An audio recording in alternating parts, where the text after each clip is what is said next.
Chronique du patrimoine.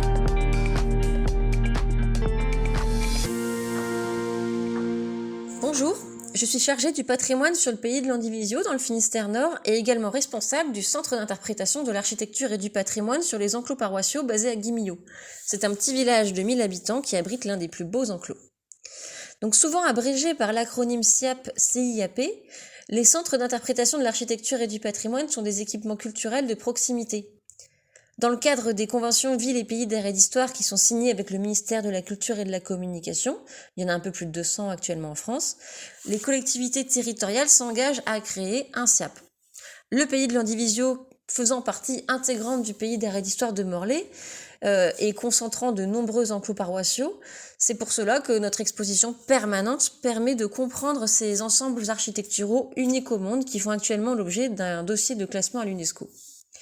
Notre mission, c'est de sensibiliser et de former tous les publics, de n'importe quel âge, connaisseurs ou néophytes, à l'architecture et au patrimoine du pays de Landivisiau.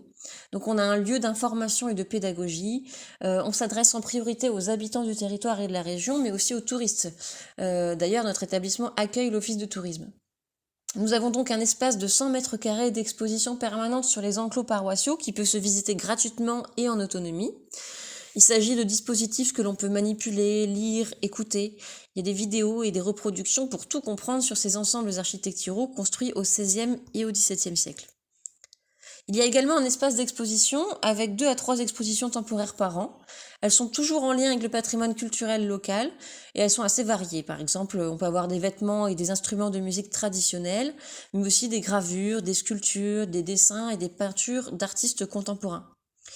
Il y a aussi une salle pédagogique qui permet de recevoir des ateliers, que ce soit pour les scolaires et pour le grand public, ainsi que des conférences de spécialistes sur des sujets qui concernent les enclos paroissiaux notamment.